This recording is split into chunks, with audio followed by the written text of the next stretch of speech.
Sir ये तो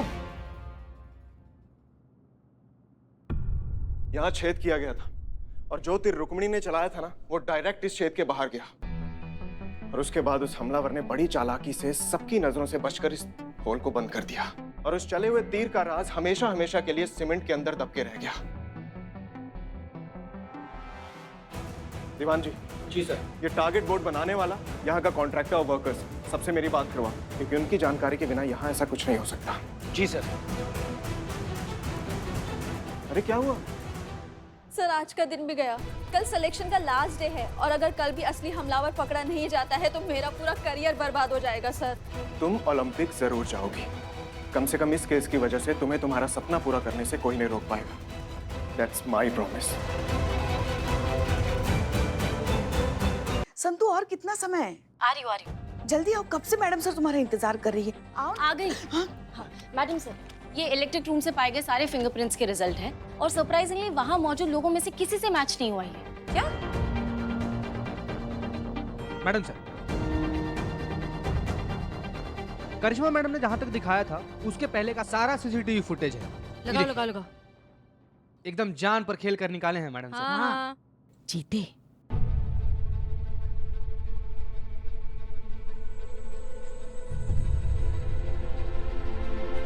एक मिनट, थोड़ा पीछे जाकर।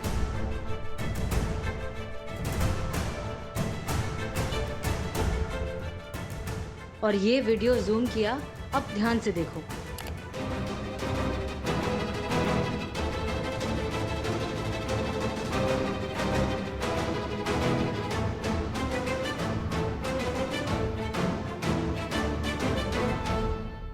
ये किसी ने गौर से देखा? नहीं मैडम सर, हमारे लिए बहुत दूर है ये। पूजा का कोच जानबूझकर पूजा की पोजीशन बार बार शिफ्ट कर रहा है।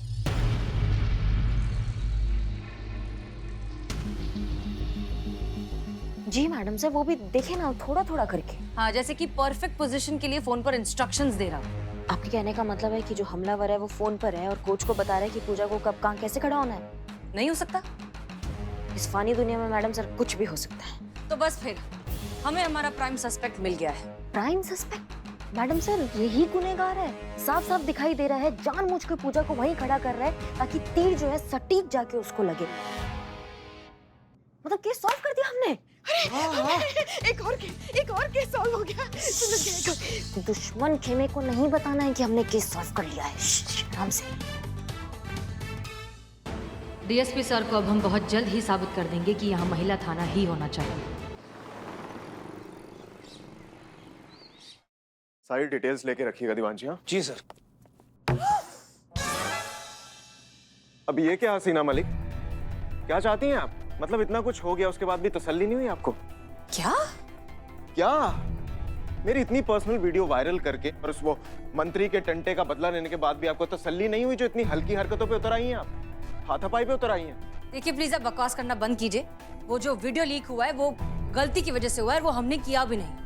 और यहाँ पर हम आपसे आकर नहीं टकराए, आप हमसे टकराए।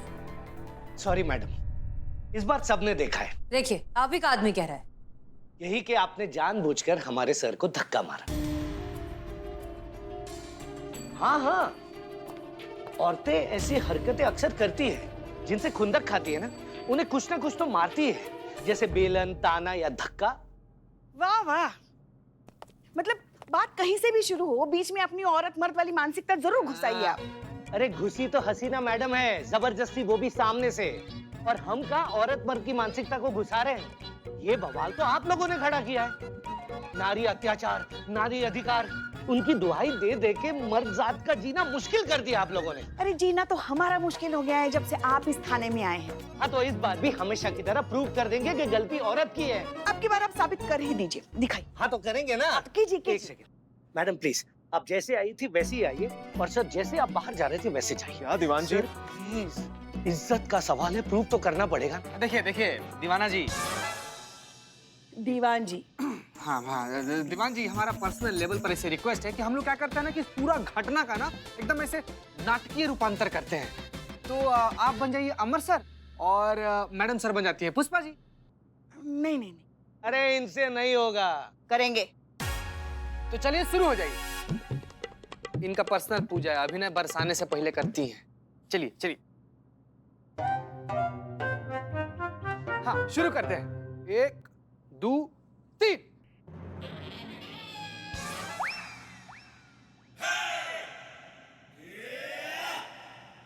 देखा देखा देखा देखा आप लोगों ने कैसे ये रुक गई। वैसे ही हसीना मैडम रुक सकती थी, लेकिन नहीं रुकी। इसका मतलब ये हुआ कि उन्होंने जानबूझकर हमारे सर जी को धक्का मारा। अब सबकी बकवास अगर खत्म हो गई हो तो हम केस पर ध्यान दें। वो केस जिससे हमारी जीत और हार मुनस्सर है। आप लोगों को केस सॉल्व करना है तो करिए, क्योंकि हमारे सर तो केस कब का सॉल्व करके बैठे हैं। तो हम भी कोई खाली हाथ नहीं बैठे, हम भी केस सॉल्व कर चुके हैं। पूजा के असली गुनहगार ये। तो मिस्टर कोच, अब आप सारी असलियत खुद उगलेंगे या करिश्मा सिंह से कहें कि अपने तरीके से उगलवाएं? देखिए, चुप रहने का कोई फायदा नहीं है, क्योंकि हमारे पास आपका बैंक का स्टेटमेंट है जिसमें साफ साफ लिखा हुआ है कि जिस दिन ये इंसिडेंट हुआ ठीक उसी दिन आपके अकाउंट में 3 लाख रुपए ट्रांसफर हुए थे। और इतना सबूत काफी है आपको जेल पहुंचाने के लिए। पता उस दिन हादसे वाले दिन आप जानबूझकर पूजा को थोड़ा थोड़ा करके सरका के उस जगह पे लाके खड़ा कर रहे थे जहाँ पे निशाने वाले का निशाना सीधा सटीक उस पे जाके लगता। मैडम सर, ये उस नंबर की डिटेल्स है जिस नंबर से इन्हें इंस्ट्रक्शंस दिए जा रहे थे पूजा को शिफ्ट करने के, और ये नंबर चोरी का है। बकोगे या अपने तरीका से निकलवाए हम? मैडम जी प्लीज ये सब कुछ मत कीजिए, मैं आपको सब कुछ बताऊंगा और सच सच बताऊंगा। उस दिन मैं कोचिंग खत्म करके बस जाने की तैयारी ही कर रहा था कि एक खिलौना आकर टकराया और उसमें एक लेटर रखा था। उस लेटर में ये लिखा था कि प्रैक्टिस के दौरान अगर मैंने पूजा को एक पर्टिकुलर जगह पर खड़ा कर दिया तो मुझे उसके बदले में पूरे 3 लाख रुपए मिलेंगे। और वो पर्टिकुलर जगह कहाँ होगी उसका इंस्ट्रक्शन मुझे फोन पर ही दिया जाएगा। इतना ही नहीं बल्कि रुक्मणी के थीम को भी उसी ने बदलवाया था और लेटर को फाड़ने के बाद चलाने के इंस्ट्रक्शन भी मुझे उसी लेटर के जरिए दिया गया था, ताकि उसे ये संकेत मिल जाता कि मुझे उसकी ये डील मंजूर थी। वाह क्या बात है, मतलब ऐसे केस सॉल्व किया आपने? अभी तक सिर्फ गोल गोल अंडा, ना ही गुनहगार का पता ना ही मोटिव का। अब मेरी बारी, मैं आपको बताता हूँ केस कैसे सॉल्व किया जाता है। तो मेरी इन्वेस्टिगेशन से पता चला है कि इस मामले में ना कोई स्टाफ का ही आदमी शामिल है, इसलिए मैंने वहां के कारपेंटर जिसने टारगेट बोर्ड बनाया था और वहां के पेंटर दोनों को बुलवा लिया। अब वही बताएंगे कि असली मुजरिम कौन है। खेल खत्म, पैसा हजम।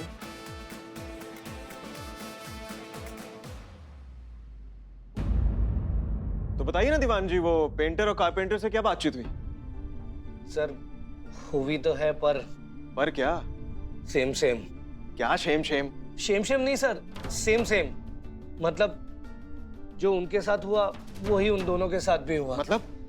मतलब सर मैंने उन दोनों को बहुत कूटा, बहुत मारा, लेकिन उन दोनों का यही कहना है कि उन्हें भी लेटर के द्वारा इंस्ट्रक्शंस मिले थे और उन दोनों को नहीं पता कि ये लेटर किसने भेजा उन्हें।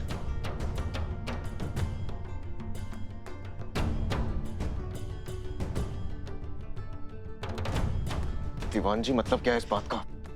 सर मतलब तो एक ही है कि ना मुजरिम का पता चला ना मोटिव का।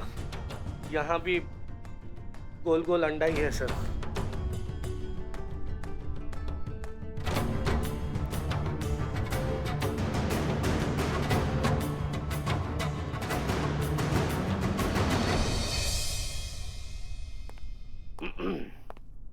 सर कभी कभार मैं आपको समझ नहीं पाता हूँ, कहाँ आप केस की जांच पड़ताल छोड़ के इन हाथी घोड़ों के पीछे लग गए। इस शतरंज खेल की सबसे इंटरेस्टिंग बात पता है क्या होती है दीवान जी? इसमें जो खिलाड़ी चाल चल रहा होता है उसके आगे की 3 चाल वो ऑलरेडी अपने दिमाग में चल चुका होता है। आपको उसके दिमाग को रीड करके अपनी अगली चाल तय करनी होती है। इस खेल में दिखाया कुछ जाता है, उसके पीछे का इंटेंशन कुछ और होता है और फाइनली हमें पता चलता है कि गेम तो कुछ और ही चल रही है। दीवान जी आपको नहीं लगता कि हमारे साथ भी कुछ ऐसा ही हो रहा है? हमें दिखाया कुछ जा रहा है, हो कुछ और रहा है और गेम कुछ और ही चल रही है। मैं कुछ समझा नहीं सर। दीवान जी ये केस सिर्फ एक ही सवाल पर टिका है। जिस दिन उस सवाल का जवाब मिल गया असली हमलावर खुद ब खुद एक्सपोज हो जाएगा। और सर क्या है वो सवाल? मोटिव।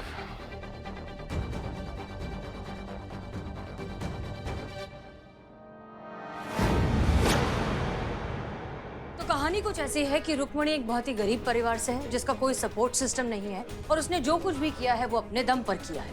बहुत ही उम्दा कमाल की निशानेबाज है। रुक्मणी पर यह इल्जाम लगाया गया है कि उसने जानबूझकर प्रैक्टिस के दौरान लाइट जाने का बहाना करके अपनी कॉम्पिटिटर पूजा को जख्मी कर दिया, ताकि पूजा इस कंपटीशन से निकल जाए, रुक्मणी का रास्ता साफ हो जाए और वो सिलेक्शन में फाइनल हो जाए। लेकिन कहानी में अब ट्विस्ट ये आ चुका है कि पूजा का लगाया हुआ इल्जाम अब उसी को भारी पड़ रहा है, क्योंकि फेडरेशन ने डिसाइड किया है उसे डिस्क्वालीफाई करने के लिए। मतलब इन दोनों के ख्वाब तो ख्वाब ही रह गए। तो अब सोचने वाली बात यह है कि पूजा को इंजर्ड करके सबसे ज्यादा फायदा किसका है? रुक्मणी? नहीं, वो तो ऑलरेडी इस केस के इल्जाम में इस कंपटीशन से बाहर हो चुकी है, और पूजा फिजिकली इंजर्ड है, इसलिए वो कंपटीशन में पार्टिसिपेट कर ही नहीं पाएगी। तो बचा कौन? बचा वो खिलाड़ी जिसका इन दोनों खिलाड़ियों को इस कंपटीशन से आउट करके सबसे ज्यादा फायदा होने वाला था। तो आपका कहने का मतलब ये है मैडम सर, ये मामला बचपन में चूरन से निकले उस स्टिकर की तरह है, जिसे सीधा देखो तो कुछ और उल्टा देखो तो कुछ और नजर आता है। मतलब ये जो तस्वीर हम अभी देख रहे हैं, इसे उल्टा करके देखे तो दूसरा पहलू ये है कि पूजा और पूजा के पिताश्री ने जानबूझ के प्रपंच रचा ताकि पूजा अपने आप को जख्मी कर ले और रुक्मणी पे आरोप लगा के रुक्मणी को इस पूरे प्रतियोगिता से ही आउट कर दे। इस बात में दम है, लेकिन अगर रुक्मणी को ऐसा करना ही था तो वो पहली बात पूजा को सिर्फ हाथ पर घायल क्यों करती? वो कहीं और घायल कर देती जिससे उससे ज्यादा चोट लगती। और दूसरी बात ये, वो ऐसा काम इतना ऑब्वियस तरीके से पब्लिकली क्यों करेगी? कहीं और करती तो उसका काम हो भी जाता और किसी को पता भी नहीं चलता। पूजा के पिताश्री जो है ना मैडम सर, वो बहुत पैसे वाले हैं, ऐसा नाटक करने में वो बिल्कुल सक्षम है। मैडम सर बात में दम है। आप क्या बोलती हैं, हम इस अभिजीत का कुंडली निकाले क्या, टटोलते हैं इसके पीछे लगते हैं? अभी बताइए। लगना ही पड़ेगा, क्योंकि हमारी सोची हुई थ्योरी अगर थोड़ी सी भी करेक्ट है तो अभिजीत ही है जिसके जरिए हम सच्चाई तक पहुंच सकते हैं। अभिजीत को अच्छे से इंटरोगेट करना ही होगा।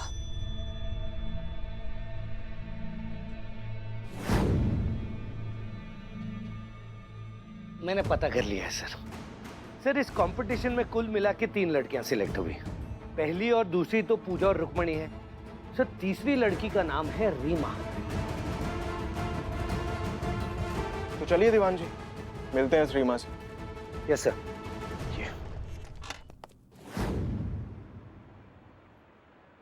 पता नहीं कब तक आएंगी पुष्पा जी। सुबह से पीछा करते करते भूख के कारण आंख सूख गया हमारा। संतु जी भैया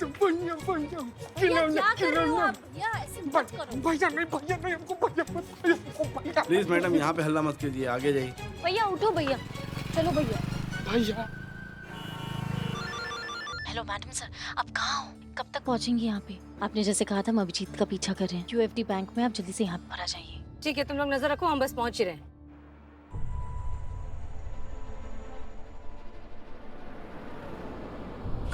एक्टिंग कर रहा है मैडम सर। अरे रुक जा। मैडम सर, कुछ तो गड़बड़ जरूर है। अभी ना बैंक के अंदर अभिजीत ने 1,07,7,7 नकद निकाले। क्या? 1,07,7,7 एक साथ 7 लाख निकाले मैडम से नगद। हाँ वही 1,07,7,7। पुष्पा जी आप रहने तो, आपसे नहीं हो रहा तो। 1 सेकंड पर 7 लाख एक साथ, उसे ऐसे जरूरत क्या पड़ गई कैश की? वही तो। ओके करिश्मा सिंह, हमें अभिजीत के पीछे जाना होगा। आप तीनों वापस महिला पुलिस थाने जाइए। ऑपोजिट टीम को पता नहीं चलना चाहिए कि हम केस ऑलमोस्ट सॉल्व करने वाले हैं। जी मैडम। ठीक है, चलिए चलिए चलिए। आप मुझे बताएंगी कि रुक्मणी ने पूजा पर शूट क्यों किया? सिर्फ इसलिए कि वो उसकी बेस्ट कॉम्पिटिटर थी और वो नहीं चाहती थी कि वो ओलंपिक में पार्टिसिपेट कर सके? नहीं सर, रुक्मणी ऐसी लड़की नहीं है। वो जितने अच्छे आर्चर है ना, उतनी अच्छी इंसान भी है। वो ऐसा कुछ भी करने का नहीं सोच सकती। अच्छा, अब आपके पेरेंट्स क्या करते हैं? सर मेरे पापा नहीं है। हाँ मदर है, जो गवर्नमेंट ऑफिसर है। कहाँ के रहने वाले हैं? इलाहाबाद। ठीक है, आप जाइए। क्या लगता है दीवान जी, एक क्लर्क की जॉब करने वाली मिडिल क्लास फैमिली की औरत की बेटी के पास इतना पैसा होगा कि वो किसी को हायर करे और ये सब प्लानिंग करे? नहीं सर, लगता नहीं है। दीवान जी, मुझे इस फेडरेशन के हर इंसान से बात करनी है। लंका तो किसी घर के भेदी ने ढाई है, कोई तो घर का ही बंदा है।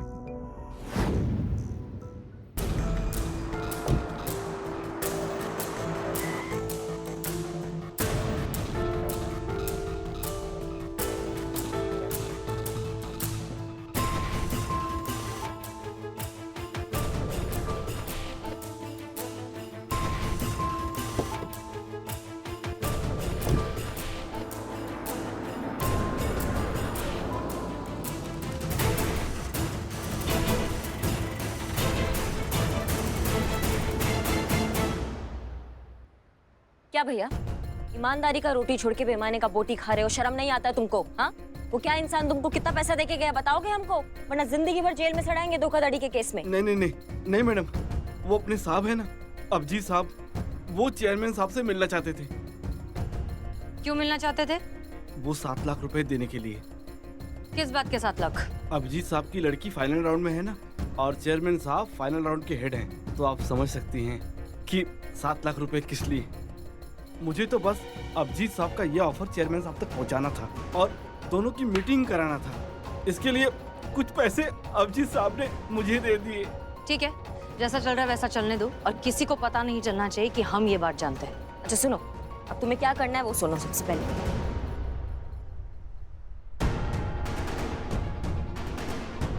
ये चलो जाओ जाओ जाओ।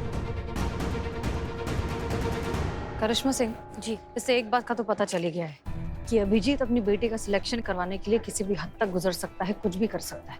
लोगों को 7 लाख रुपए दे रहा है, आदमी खरीद रहा है। ऐसा क्यों नहीं हो सकता कि अभिजीत ने ही ये पूरा प्रपंच किया हो, ये पूरी साजिश रचाई हो और पूजा उसका साथ दे रही हो? अंधेरे का फायदा उठाकर उसने खुद को जख्मी कर लिया ताकि सारा इल्जाम रुक्मणी पर आ जाए।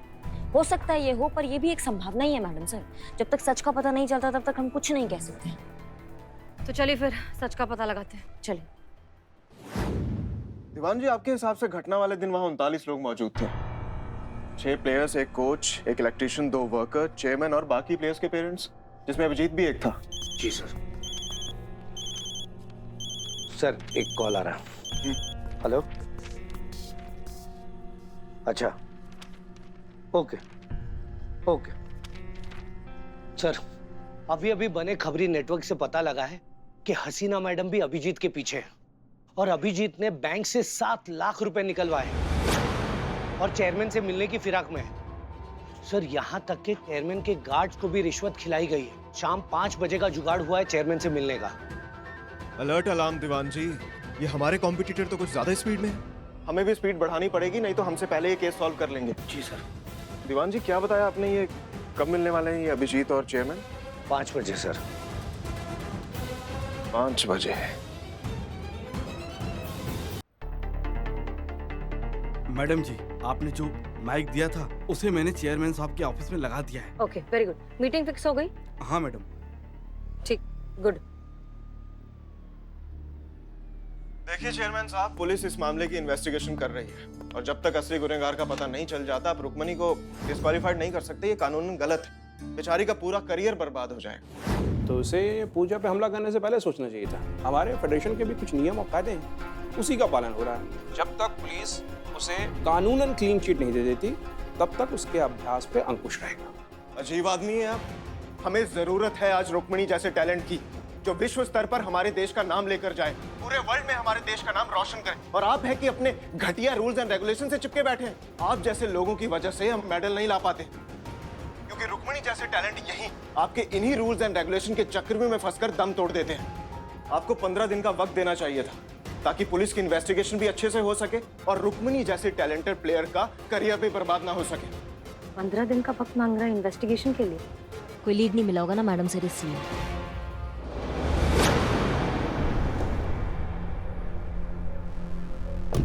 ये तो आ गया।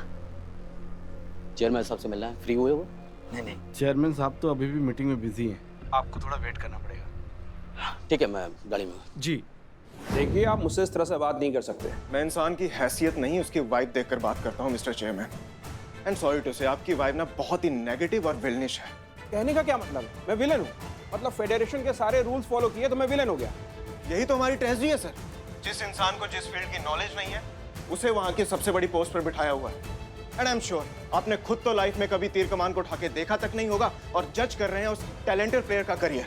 समझ क्या रखा है आपने मुझे ऑफिसर? कोटा कोटा खेल कर पहुंचा हूँ, नेशनल चैंपियन रहा हूँ तीरंदाजी में। अरे छोड़िए सर, बहुत देखे ऐसे हवाई किले। जंगल में मोर नाचा देखा किसने?